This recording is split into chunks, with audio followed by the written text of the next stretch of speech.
Hello रिया, कैसे हैं आप लोग सभी के सभी। एक बार फिर से आप सभी का स्वागत है आपके अपने YouTube चैनल विजन बैंकिंग पे। उम्मीद है सभी अपने घर में सेफ होंगे, सुरक्षित होंगे और आप सभी की तैयारी बहुत ही शानदार तरीके से चल रही होगी। अगर आप भी एक सीरियस स्टूडेंट हो ना, तो मंथ में कम से कम 6-7 दिन ऐसे आते होंगे जहां पे आप एक प्रॉब्लम के साथ फेस कर रहे होते हो। आप पूछोगे भैया वो प्रॉब्लम क्या है, तो प्रॉब्लम ये होता है कि हम पूरे दिन की जब पढ़ाई खत्म कर रहे होते हैं, आपने पूरे दिन पढ़ाई किया, आप उसका एक एनालाइज करते हो शाम जब भी आप अपनी पढ़ाई को एंड कर रहे हो तो कि आज मैंने ये करा। और कहीं ना कहीं हर एक स्टूडेंट कल के लिए एक रोड मैप तैयार करता है, आज जो मैंने पढ़ा उससे आगे मुझे क्या कंटिन्यू करना है। आप हर कोई करते हो, लेकिन क्या होता है कि वो 1 दिन 2 दिन 3 दिन 4 दिन मैक्स टू मैक्स 1 वीक तक चल पाता है और उसके बाद वो हमारी कंटिन्यूटी नहीं बन पाती। कहीं ना कहीं कुछ भी प्रॉब्लम्स की वजह से वो फिर कंटिन्यूटी ब्रेक होती है और फिर उसको शेड्यूल करने में टाइम लग जाता है। कितने लोग स्टूडेंट के साथ ऐसा प्रॉब्लम आता है, एक बार कमेंट सेक्शन में जरूर बताना, ठीक है।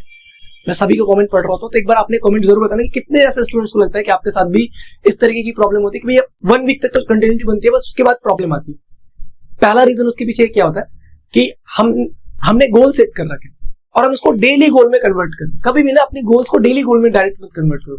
आप जब भी अपना गोल, आपके कुछ बच्चों का आरआरबी गोल होगा, कुछ का एसबीआई होगा, कुछ का आईपीएस, जो भी आपका गोल है आपने उसको क्या करो, मंथली पे बेसिस पे बाइफरकेट करो। सबसे पहले उस मंथली को आप वीकली में ब्रेक करो, फिर आप डेली बेसिस पे ब्रेक करो। और क्या है कि आप पहले से ना प्री प्लान करके आना होगा। इंस्टेंट अगर आप अपने टाइम टेबल में किसी भी चीज को ऐड करोगे तो 1 दिन 2 दिन 3 दिन 4 दिन तक शायद कर पाओगे, बट आप उसको फिर मैनेज नहीं कर पाओगे। इसी रीजन की वजह से क्या होता है, वो कंटिन्यूटी ब्रेक होती है, ठीक है।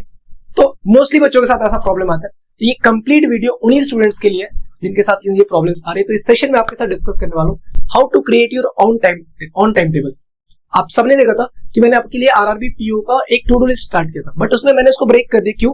रीजन बिहाइंड दैट कि उसमें क्या हो रहा था कि उसमें बिगिनर्स के लिए अगर मैं बना रहा हूं ना, तो जिनकी तैयारी थोड़ी बहुत अच्छी है शायद उनका टाइम वेस्ट हो रहा होगा उस टाइम टेबल के अकॉर्डिंग, या फिर जो पिछले साल कुछ नंबर से रह गए थे उनका तो ज्यादा टाइम वेस्ट हो रहा होगा, क्योंकि उन्होंने वो सारी चीजें कवर कर रखी है। बार बार एक ही चीज को क्यों रिपीट करेंगे, वो बेसिक पे क्यों जाएंगे। इसलिए मैंने अभी इसको रख दिया। शायद जब एग्जाम का नोटिफिकेशन आ जाए, हर एक स्टूडेंट एक लेवल पे आ जाए, उसके बाद टाइम टेबल या टू डू लिस्ट में अगर शेयर करूं, वो आप सभी के लिए बेनिफिशियल होगा। तो ये अगले 3-4 मिनट जो भी आपके साथ डिस्कस करने वाला हूं, आई विल रिक्वेस्ट कि आप इस वीडियो को बिल्कुल एंड तक देखना। आप अपने वीडियो की स्पीड को ना 1.5x 1.75x पे कर लो, क्योंकि सर आपको सुन के इंप्लीमेंट करने वाली चीज है, तो आप सुनना ही बस आपको, ठीक है। तो आप अपने टाइम सेव कर सकते हो, 1.75x पे कर लो। आप सभी के घर में एक डायरी तो होती है ना, आपके घर में किसी ने LIC ओपन करवा रखा होगा, सहारा वाला, कहीं ना कहीं कोई ना कोई डायरी होती है। फिर कोई पापा मम्मी कहीं पे वर्क कर रहे हैं तो वहां पे आपको एक डायरी मिलती है जिसमें आपको डेट्स गिवन होते हैं, याद है, 1 मई 2 मई 3 मई 4 मई करके पेजेस होते हैं उसके अलग अलग। अगर आपके पास है आप वो ले लो, नहीं तो आप अपने नोटबुक पे ना पेजेस में बाइफरकेट कर लो। मई का पेज, जून का पेज, जुलाई का पेज, अगस्त का पेज, जितने दिनों का आपका टारगेट कर लो, ठीक है, ऐसे करके बाइफरकेट कर लो। अब उसमें क्या करो, सबसे पहले आप अपने जितनी भी आपकी जो भी सब्जेक्ट्स है जिस आप उसको एनालाइज करो। फॉर एग्जाम्पल आरआरबी पीओ के लिए तैयारी कर रहे हो ना, तो आपको एनालाइज करना है कि मेरा वीक क्वांट कैसा है, मेरा रीजनिंग कैसा है, मेरा इंग्लिश या हिंदी जो भी कैसा है, मैं करंट अफेयर्स मेरा कैसा, आप इसको एनालाइज करो। एनालाइज करने के लिए अगर आप आरआरबी पीओ की तैयारी करो, बेस्ट अप्रोच क्या है कि भैया एक मॉक टेस्ट लगा के देखते हैं। मैं बोल रहा हूँ आज 27 तारीख है, 27, 28, 29, 30 4 दिन में आपसे बोल रहा हूँ कि इसमें आप टाइम टेबल मत बनाओ। 4 दिन में क्या करना है मैं वो पहले समझा देता हूँ। आपने 4 दिन में खुद को एनालाइज करो, हर एक सब्जेक्ट को एनालाइज करने का बेस्ट तरीका क्या होता है, मॉक टेस्ट लगाना। मॉक टेस्ट लगाने के लिए टेक्स्ट बुक पे अभी एक दे दनादन सेल चल रहा है, ठीक है। इसमें आप VB कोड यूज करोगे तो आपको 12% का डिस्काउंट मिल जाएगा, पहली बात। और दूसरी बात, कुछ विनर सेलेक्ट किए जाएंगे जिनको IPL की टिकट्स फ्री में प्रोवाइड की जाएंगी टेक्स्ट बुक की तरफ से। तो डिस्क्रिप्शन बॉक्स में आपके साथ लिंक दे रहा हूँ, जाके जरूर ज्वाइन करना। और आई रिक्वेस्ट कि पास प्रो लेना, सो दैट आप प्रीवियस ईयर का पेपर अटेम्प्ट करना। आपको एग्जैक्ट एग्जाम लेवल का पता चलेगा कि मैं एग्जाम में मेरा क्या वीक पॉइंट चल रहा है, ठीक है। तो जब भी आप खुद को एनालाइज करोगे ना, तो प्रीवियस ईयर पेपर से कोशिश करो करने की। आप जिस भी एग्जाम की तैयारी कर रहे हो, आप प्रीवियस ईयर पेपर का क्वेश्चन उठाओ, सो दैट कि आपको लगेगा एग्जाम में क्वेश्चन कैसे फ्रेम हो रहा है और आप उस क्वेश्चन को किस लेवल तक समझ पा रहे हो। तो आपको आइडिया लग जाएगा कि मेरा ये टॉपिक में क्वेश्चन अंडरस्टैंडिंग कम है, या फिर मैं इस पर्टिकुलर टाइप ऑफ क्वेश्चन या टाइप ऑफ टॉपिक्स में मेरा टाइम ज्यादा लग रहा है, मुझे बेसिक सीखने की जरूरत है। सबसे पहले आपको देखना पड़ेगा, एनालाइज करके कि आपको कौन सा टॉपिक में आपका बेसिक वीक है, कौन से में आप ज्यादा टाइम लेके बना रहे हो, और कौन से टॉपिक्स ऐसे हैं जो आपको बिल्कुल ही नहीं आता, ठीक है। एनालाइज करो। उसके बाद मैंने क्या बोला, डायरी आपने ले ली, पेन ले लिया, अब नोट करो, क्वांट का ले लिया। अब देखो परसेंटेज आपका कितना वीक था आपको पता है। देखो मैक्सिमम आप 5 दिन लो कोई भी टॉपिक को, ठीक है, मैक्सिमम बोल रहा हूँ 5 दिन। मिनिमम आप पे डिपेंड करता है कि आपका उस टॉपिक पे कमांड कितना अच्छा है। फॉर एग्जांपल कोई बच्चा बिल्कुल बिगिनर है, आई रिक्वेस्ट कि 5 दिन का परसेंटेज का टॉपिक उठाओ, 5 डेज के लिए प्रॉफिट एंड लॉस उठाओ, 5 डेज के लिए SICA उठाओ। आप डायरी में नोट करो 1 से 5 में मेरे को परसेंटेज करना है, 6 से 10 में मेरे को प्रॉफिट एंड लॉस करना है, 11 से 15 में मेरे को SICA करना है। बट जब भी आप क्वेश्चन बना रहे होगे परसेंटेज का, जो 5 डेज आपने लिया है, इस तरीके की मेहनत करो। इस तरीके आप जिस भी टीचर से पढ़ रहे हो, वेल एंड गुड, आप पढ़ो, आपको जिन भी टीचर का बेसिक समझ में आता है, बेसिक से उठा के कंप्लीट करो सारी चीजों को, और एटलीस्ट 50 क्वेश्चन जरूर अटेम्प्ट करना, ठीक है। जिस टीचर से आपने पढ़ा है उसकी PDF का क्वेश्चन मत अटेम्प्ट करना कभी भी। क्यों? क्योंकि आपने उस टीचर से कम 40-50 क्वेश्चन तो ऐसे पढ़े हैं ना, क्योंकि उस टीचर ने आपको बताया हुआ है।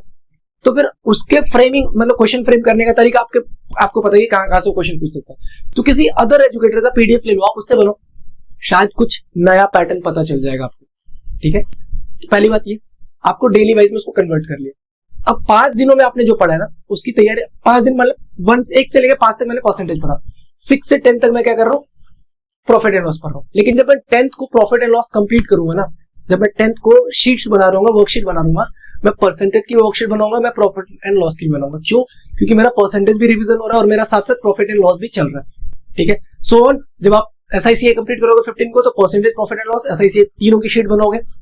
इस ऐसे में क्या होगा कि आपका एक एक टॉपिक कंप्लीट भी हो रहा है और मल्टीपल टाइम रिवीजन आपके प्रीवियस टॉपिक्स का भी होते जा रहा है। आई बात समझ में? क्या बेनिफिट्स हो रहे हैं आपके खुद का टाइम टेबल बनाने से?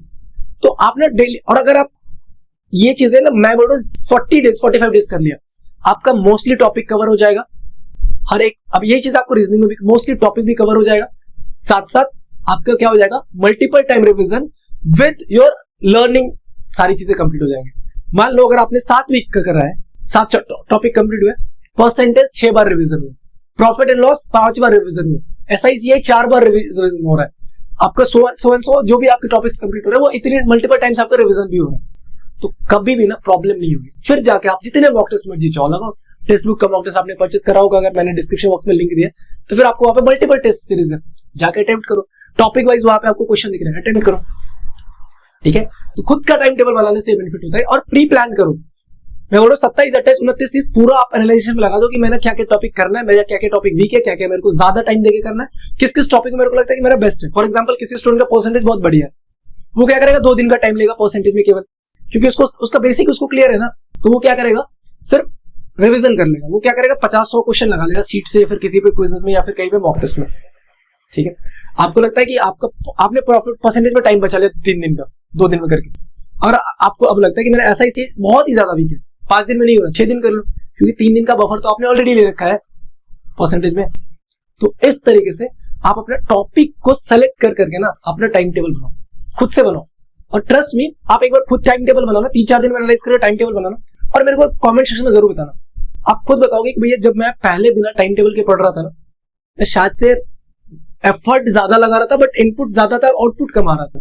बट अब जितना इनपुट लगा रहा हूं ना, मेरे को लग रहा है उससे ज्यादा ही आउटपुट मेरे को देखने को मिल रहा है। और जो चीज अब ऐसे में रिवीजन करोगे ना, जो आपको लगता है कि आपके लिए डिफिकल्ट है, आपसे कभी पॉसिबल नहीं हो पाएगा, पॉसिबल ही नहीं बन पाएगा, वही क्वेश्चन सब आपको इजी वे में बनते हुए दिख रहे होंगे आपको, ठीक है। तो एक बार जरूर से अपना टाइम टेबल खुद बनाओ, डिपेंड दूसरे पे मत हो, सो दैट क्योंकि आप किसी को ना आपकी वीकनेस है या आपकी स्ट्रेंथ नहीं पता। अब मैं बोल स्टार्टिंग कैसे, आपने देखा RRBPO का मैंने करा था, पहले दिन क्या बोल देता कि पहले 1 से लेकर 20 तक का टेबल लर्न करना है 6 to 7। अब जिसको ऑलरेडी लर्न है वो क्या करेगा, वहां पे उसका टाइम वो क्या यूटिलाइज करेगा, वो उसके लिए तो वो समझेगा चलो ये तो मेरे को आता है, इसमें टाइम नहीं लेते, क्या बेनिफिट। मैंने बोला अल्फा न्यूमेरिक सीरीज करो, जिसको आता है वो क्या क्यों करेगा। मैंने बोला सिलॉक्स के लिए 2 दिन दो, जिसको आता है क्यों करेगा। वो तो वहां पे वो अपने उन टॉपिक्स को एड ऑन करेगा ना जिसमें वो वीक है ऑलरेडी, समझे। इसलिए बोल रहा हूँ खुद का टाइम टेबल एक बार खुद से बनाओ। अभी टाइम है, मई और जून 15 जून तक, मई 1 से लेकर 15 जून तक का टाइम टेबल बैठो, 27, 28, 29, 30 को एनालाइज करो, और 30 को रात में बैठ के बना लो 45 डेज का खुद से, ठीक है। और 15 जून तक तो इजीली आपका वो भी नोटिफिकेशन भी आ चुका होगा, ठीक है। तो कैसा लगा ये वीडियो, एक बार कमेंट सेक्शन में जरूर बताना। डिस्क्रिप्शन बॉक्स में टेक्स्ट बुक की दे दनादन सेल का लिंक है, VB कोड यूज कर लोगे 12% का डिस्काउंट भी मिल जाएगा, और IPL की टिकट भी मिल जाएगी, तो जाके एक बार जरूर चेकआउट करना उसको, ठीक है। मिलते हैं नेक्स्ट सेशन में, till then take care, bye bye, thank you, keep practicing more and more, and all the best for your upcoming examination.